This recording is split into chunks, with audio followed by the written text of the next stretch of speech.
Ayons évalué votre niveau de préparation et votre capacité à mettre en œuvre les principes d'accès ouvert. Votre équipe est maintenant prête à explorer la situation actuelle de votre cabinet afin de déterminer où commencer les activités d'amélioration de la qualité.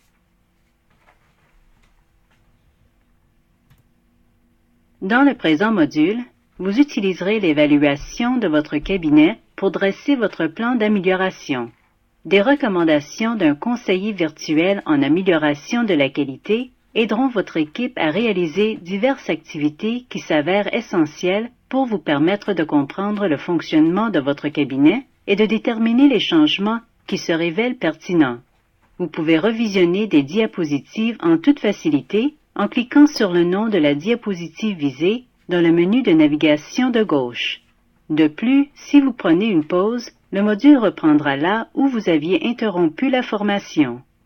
Les membres de votre équipe d'amélioration de la qualité peuvent préférer suivre le module en groupe aux fins de discussion et de planification. Si cela n'est pas possible, on peut faire le travail individuellement, puis tenir des réunions régulières de l'équipe d'AQ aux fins d'examen. Téléchargez l'outil dans la section Ressources située dans le coin supérieur droit de la salle de cours et gardez-les à portée de main. Ainsi, le processus demeurera simple et pertinent.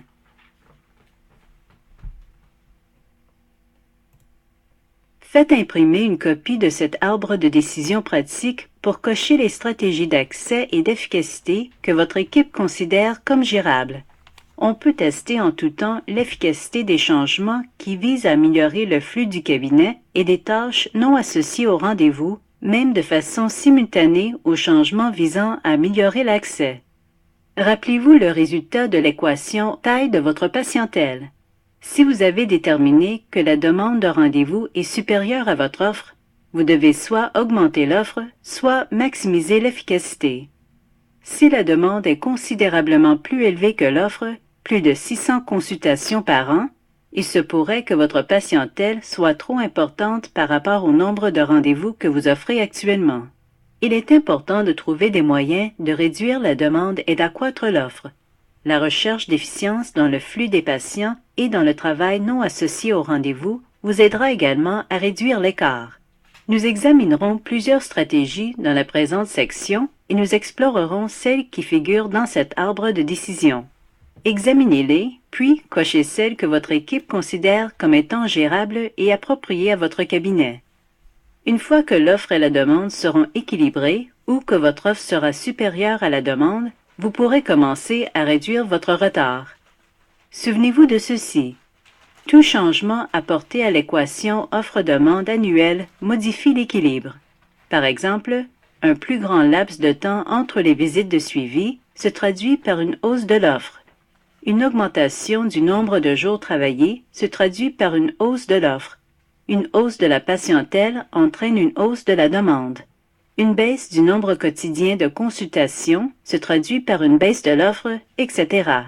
Revoyons chaque stratégie en détail et n'oubliez pas de cocher celles que votre équipe considère comme réalisables et valant la peine d'être essayées. Pour améliorer l'accès des patients, l'offre de rendez-vous doit être égale ou supérieure à la demande de rendez-vous. Nous examinerons des stratégies que vous pouvez utiliser pour y arriver et pour atteindre l'équilibre. Si vous pouvez y arriver, vous devriez pouvoir établir un milieu d'accès ouvert et en bénéficier. Il existe de nombreuses stratégies que vous pouvez utiliser pour accroître l'offre de rendez-vous. Nous vous familiariserons avec ces stratégies maintenant, de sorte que vous pourrez déterminer le point de départ de votre équipe d'AQ. Cependant, nous vous guiderons quant à la manière d'utiliser ces stratégies à l'aide d'exemples tirés de la pratique dans les modules à venir.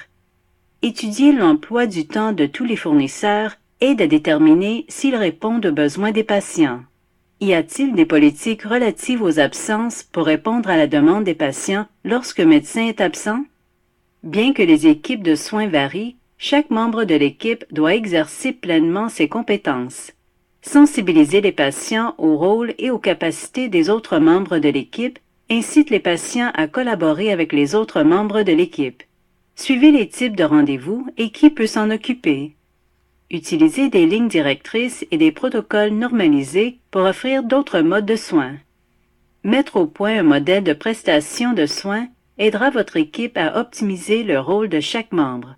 Tout le monde dans votre équipe sait-il comment on prodigue des soins et des conseils aux patients?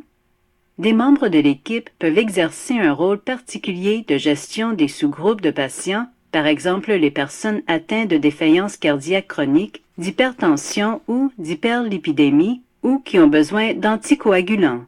Dans votre équipe, qui peut faire cela? Des consultations de groupe peuvent s'avérer une manière très efficace de répondre aux besoins des patients aux prises avec des problèmes de santé complexes et qui nécessitent un niveau élevé de soins ou de soutien pour prendre en charge leurs maladies chroniques. Les dossiers médicaux électroniques, les courriels et les sites web pour les patients permettent de réduire la demande de consultation en personne ou de les rendre plus efficaces. Les présentes stratégies peuvent vous aider à atteindre l'équilibre critique recherché entre l'offre et la demande de rendez-vous. Faites-en le plus possible durant la consultation afin de l'optimiser. Cela peut réduire le besoin de visites ultérieures, régler des problèmes de santé plus tôt et peut-être en prévenir d'autres. Avant de systématiquement fixer un rendez-vous, demandez-vous si la consultation de suivi est vraiment nécessaire. Espacer les visites et demander, par exemple, à 10 patients vus dans une semaine de revenir tous les 4 mois au lieu de tous les 3 mois. Cela libérera 2,5 rendez-vous par semaine. Avoir l'assurance de voir son médecin attitré se traduit par moins de consultations à long terme et jouir d'un accès rapide réduit les rendez-vous pour lesquels les patients ne se sont pas présentés. Les méthodes qui consistent à faire examiner les patients par une infirmière, à promouvoir l'autotraitement, à dicter les protocoles de soins au téléphone, à envoyer des courriels et à organiser des consultations de groupe peuvent toutes réduire la demande de consultation. Cesser de faire la distinction entre les rendez-vous urgents et les rendez-vous de routine permet de prévoir les rendez-vous et réduit le besoin de triage avec un temps prolongé au téléphone. Déterminer la durée requise pour la consultation, soit 10 ou 15 minutes pour une consultation courte, soit des multiples de 20 ou de 30 minutes pour les nouveaux patients, et au besoin, offrir une consultation plus longue aux patients ayant une maladie chronique. La prise de rendez-vous par plage horaire aide les personnes chargées de fixer les rendez-vous à gérer la demande. L'évaluation et le suivi de la durée réelle d'un grand nombre, 50 à 100, de rendez-vous consécutifs éclaireront l'établissement d'un modèle d'emploi du temps correspondant au temps dont le médecin dispose réellement. Le retard est composé des délais pour l'obtention de rendez-vous, ceux-ci ayant dû être portés à une date ultérieure en raison d'un emploi du temps surchargé. Il y a 2 types de délais. Les délais acceptables, qui concernent les rendez-vous pris à une date ultérieure pour des raisons d'emploi du temps, ainsi que les examens obligatoires, par exemple consultation prénatale, examen d'un nourrisson en bonne santé, suivi d'une maladie chronique. Les délais inacceptables concernent les patients qui souhaitent consulter le jour même, mais qui ne peuvent obtenir un rendez-vous immédiatement à cause d'un emploi du temps surchargé. Calculez les délais inacceptables en soustrayant les délais acceptables, le nombre de patients qui ont appelé pour prendre rendez-vous ou le nombre d'examens obligatoires, du nombre de rendez-vous pris entre maintenant et la date du 3e rendez-vous disponible. Le fait de réduire le retard rééquilibre le système pour améliorer l'accès. Voici quelques stratégies de réduction du retard. Examinez ces stratégies et cochez celles que vous croyez pouvoir utiliser en équipe. Le Dr Smith a utilisé l'équation taille de la patientèle pour déterminer si son offre et la demande sont équilibrées. Souvenez-vous que le Dr Smith a appris que son offre annuelle est inférieure de 228 rendez-vous par rapport à la demande. Son 3e rendez-vous disponible était dans 3 semaines. Il savait que la première étape consistait à réduire son retard et il a calculé qu'il avait un retard inacceptable de 250 rendez-vous. La réceptionniste du Dr Smith a effectué une réduction du retard initial en examinant l'horaire ultérieur. Elle a découvert 5 rendez-vous répétitifs et 10 rendez-vous inutiles. Après en avoir parlé au Dr Smith, la réceptionniste a appelé les 15 patients et a annulé leur rendez-vous. Le Dr Smith a fixé une date cible pour son plan de réduction du retard et a choisi le mois de décembre et le congé de Noël comme temps moins chargé. Voici quelques-unes des stratégies qu'il a utilisées pour réduire le nombre de délais inacceptables. Il a ajouté 2 rendez-vous chaque jour le matin et il a travaillé 4 samedis pendant 4 heures pour rattraper le retard. Il a pris du temps sur son repas du midi pour effectuer des suivis téléphoniques et il a confié quelques rendez-vous à son infirmier praticien. En décembre, le Dr Smith et sa réceptionniste se sont rencontrés chaque semaine pour examiner l'horaire ultérieur et l'ajuster aux besoins. Les plans d'urgence permettent de répondre aux variations de la demande ou de l'offre comme durant la saison de la grippe et aident le cabinet à être proactif pour répondre aux besoins des patients.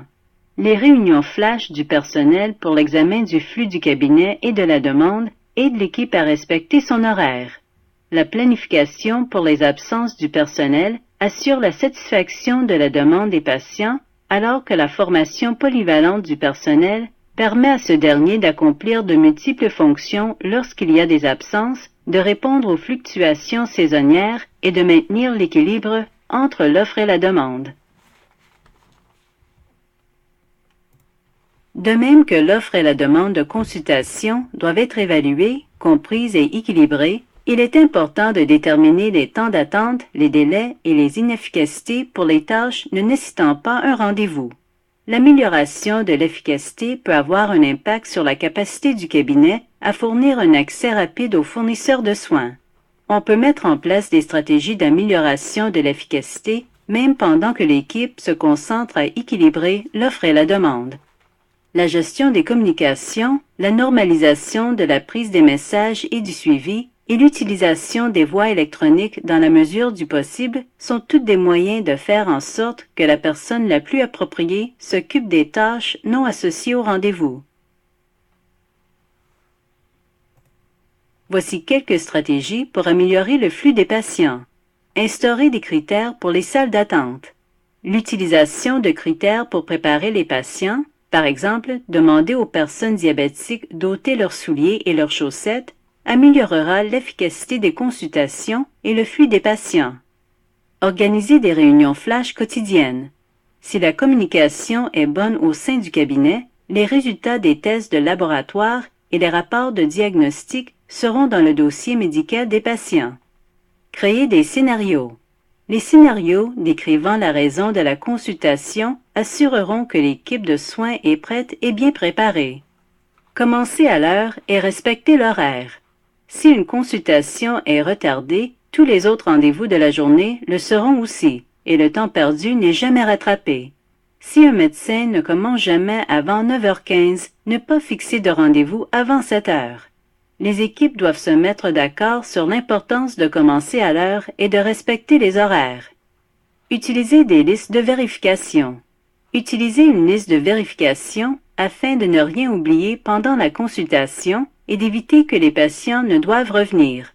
L'utilisation de directives relatives à l'âge peut optimiser la planification des consultations.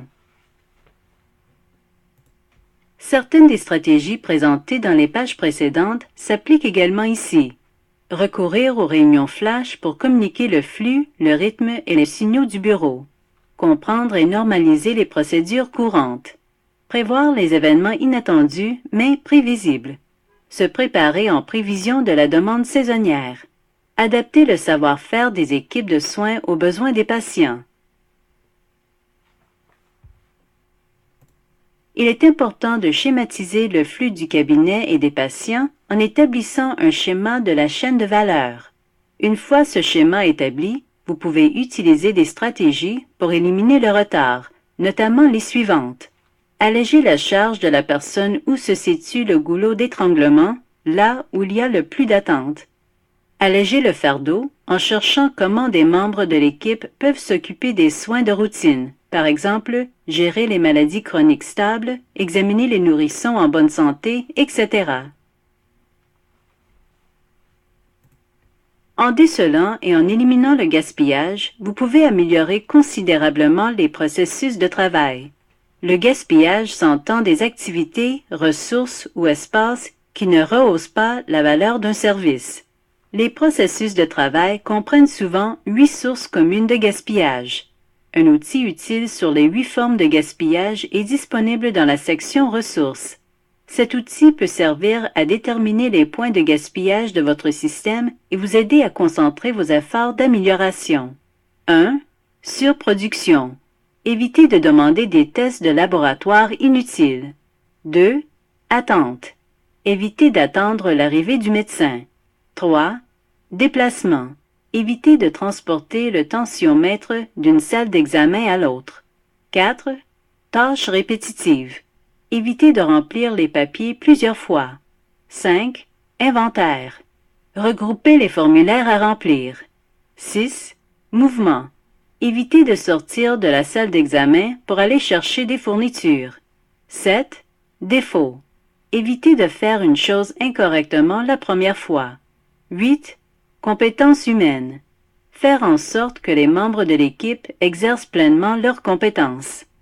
Utilisez la liste de vérification de l'outil d'évaluation du cabinet afin d'aider votre équipe à suivre vos efforts d'amélioration de la qualité.